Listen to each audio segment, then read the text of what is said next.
I've written down add a last term to complete the square. And my first partial trinomial is x squared plus 16x.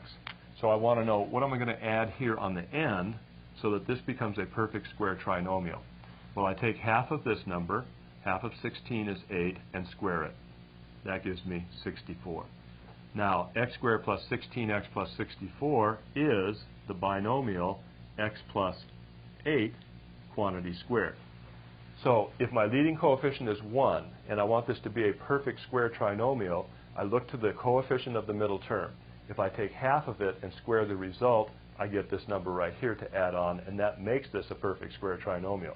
Then that is the binomial x plus 8 quantity squared, where this 8 is the square root of this number 64. Now, you don't have to take my word for it. You can check it. The square of x is x squared. The square of 8 is 64. If I multiply these together, I get 8x times 2 is 16x. So you can see that x plus 8 quantity squared is this trinomial right here. Let's try it on the next problem. Y squared minus 8y.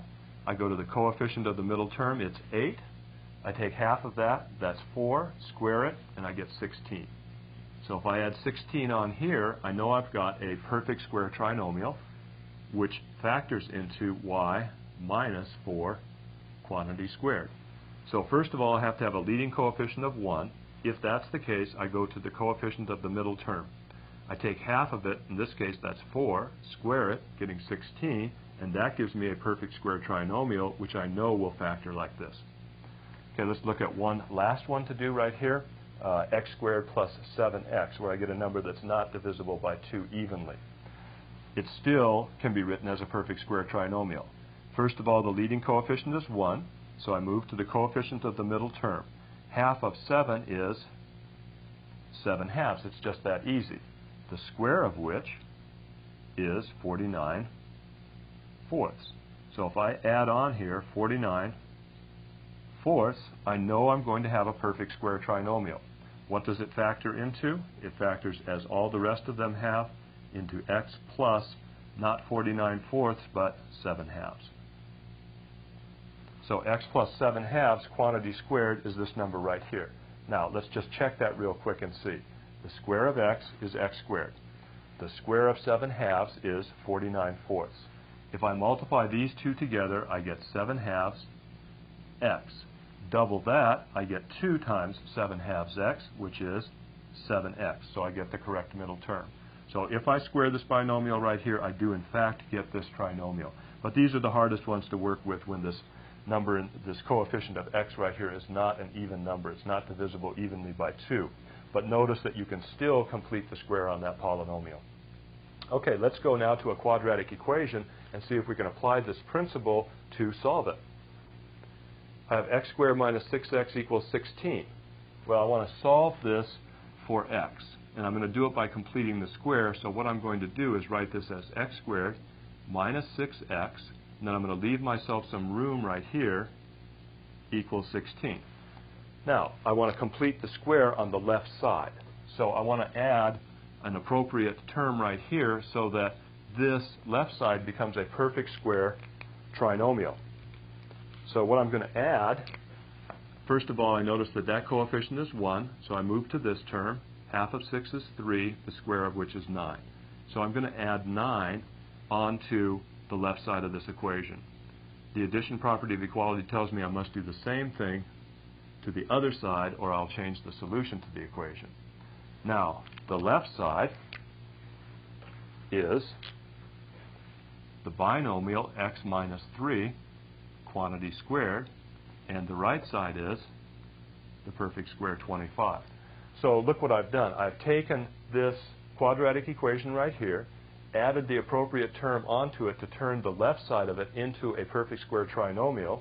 Do the same thing to the other side. That allows me to take this perfect square trinomial and write it as the square of this binomial. Now, this equation has the form of the equations we solved previously in the last section where we used our theorem to take the square root of both sides. The solution from this point on matches exactly the solutions to the equations we had in the previous section. So if x minus 3 squared is 25, then x minus 3 itself is plus or minus the square root of 25, which is 5. Adding 3 to both sides, I get x equal 3 plus or minus 5. That will give me 3 plus 5, which is 8 for one solution, and x equal 3 minus 5, which is negative 2 for the other solution. So here I have two solutions, 8 and negative 2. Now, what I want to show you is that I could have solved this original equation by factoring and get these same two solutions just to convince you that this method works. So I'm just going to go right down here and solve this equation again real quickly. X squared minus 6x equals 16. Okay, to solve this equation, I would put it in standard form by adding negative 16 to both sides. This is my old method of solution by factoring. To factor this, x squared minus 6x minus 16, it factors into x minus 8 times x plus 2. Set x minus 8 equal to 0, and I get the solution x equal 8. Set x plus 2 equal to 0, and I get the solution x equal negative 2. So here are, you can see, my same two solutions that I got by doing this completing the square method. Now you might ask, well, why go to all this trouble of completing the square when I could have just factored this equation and got these solutions anyways? The point is this: not all quadratic equations factor. This completing the square method allows you to solve any quadratic equation, whether it's factorable or not. In this case, we solve using completing the square. We get two nice solutions, 8 and negative 2. That tells us that the original equation was, in fact, factorable. But we don't always know that. Some equations are factorable, some are not. If they're not factorable, we need another method of solving them, and this completing the square method always works.